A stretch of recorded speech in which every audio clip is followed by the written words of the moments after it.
Hi there, it's Roy Breton here from A Countryman's View. Hope you're doing well. The title of my thumbnail today is End Times, Lawlessness Will Abound. And over here we've been seeing a lot about the French riots, and it's pretty unpleasant and to see a country being destroyed by lawlessness. But the Bible does talk about it in Matthew 24. It talks about lawlessness, so in the end times, so we have to expect these things, but it's still not nice. And as a Christian, I think it helps to give us a better understanding, and we just see our politicians who are just seem to be blind to it, or either that or they have a plan, but we know what the end time plan is in the Bible. So I was looking here, so here we've got France protests spread to Switzerland. Not sure how accurate that is, but I did have heard this from a few sources. This is in the Daily Telegraph. And then here we've got the French riots, all sorts of different stories. I've actually done a search here for French riots.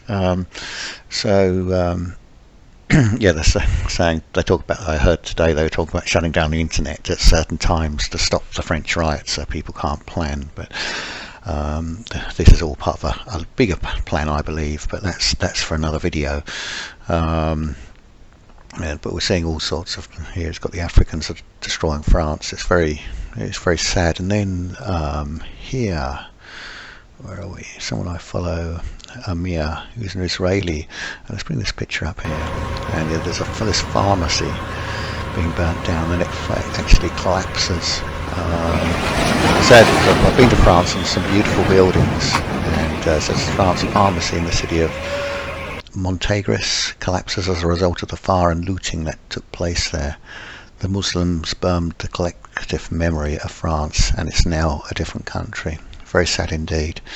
But so let's have a look at the word on the brighter side, and helps us to understand things. And in a way, it's well, not in a way, it's exciting for the Christian knowing that we are living in end times. Earlier today, I started to listen to a message about how the end times are coming together, and how what happened in Israel on May the 14th in 1948, how it became an independent nation again, and which had been promised in the Bible. What a day that would have been, and or must have been.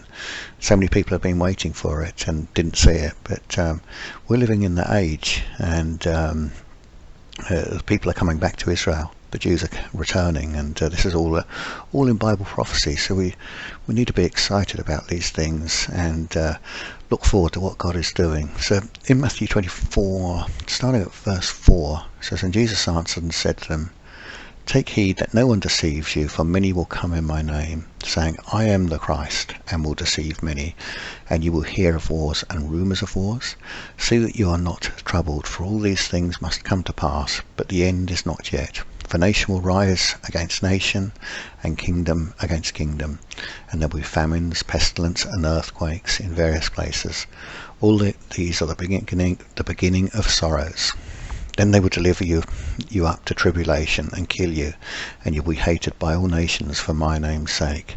And then many will be offended, will betray one another, will hate one another. Then many false prophets will rise up and deceive many. And because lawlessness will abound, the love of many will grow cold. But he who endures to the end shall be saved. And the gospel of the kingdom will be preached in all the world as a witness to all the nations, and then the end will come." Now, I'm not an expert on end times. I find it fascinating, but I do believe we will be taken out before the tribulation. We will be raptured.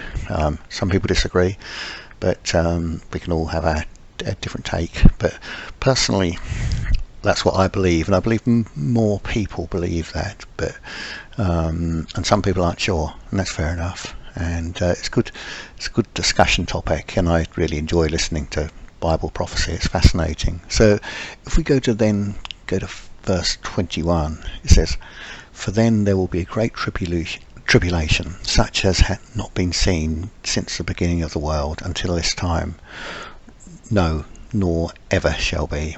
And although I said about the tribulation, I can see things leading up to the tribulation, and we're seeing much madness. I often refer to it as clown world, and things that just aren't common sense. And we're seeing politicians just do the most ridiculous things. But thankfully for the Christian, we know our destination, and we don't have to worry. All we have to do is to look to Jesus, and just do what we can. So if we go to Daniel 12:4, it says, "But you, Daniel, shut up the words and seal the book until the time of the end. Many shall run to and fro, and knowledge shall increase." Now this fascinates me, because 100 years ago or 150 years ago, things hadn't changed very much, but now in like the last 100 years, things have really moved forward. We've had things like the telephone, cars, machinery, electricity, and now we have the internet, and now we have AI, which can be used for good, but can be used for evil as well. So I see that this verse means a lot, and knowledge shall increase. I believe we're seeing a lot of that. So which is going to happen in the last days, so which is interesting. And then if we look at 1 Timothy 4:1, "Now the Spirit expressly says that in the latter times some will depart from the faith, giving heed to deceiving spirits and doctrines of demons." It's important that we stand firm on the word. Maybe sometimes it's difficult for some people, but we know that the word is the truth. But we're seeing people, Church of England, standing for different things that we know are not right. And it's important that we stand for the truth of God's word, which is the same yesterday, today, and forevermore. And we need to trust that word and not waver at all. So the final verse, Matthew 24:6. "And you will hear of wars and rumours of wars. See that you are not troubled, for all these things must come to pass, but the end is not yet.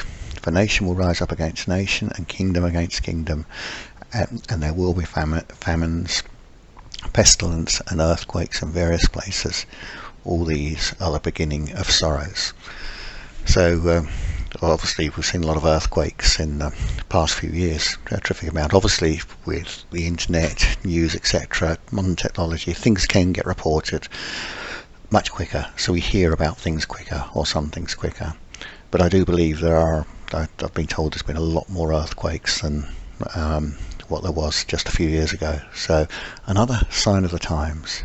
Anyway, thank you for watching. If you've got any questions on this video, please feel free to comment and to like this video. I'm here to try and reply to comments and get engaged in conversation. Thanks very much for watching.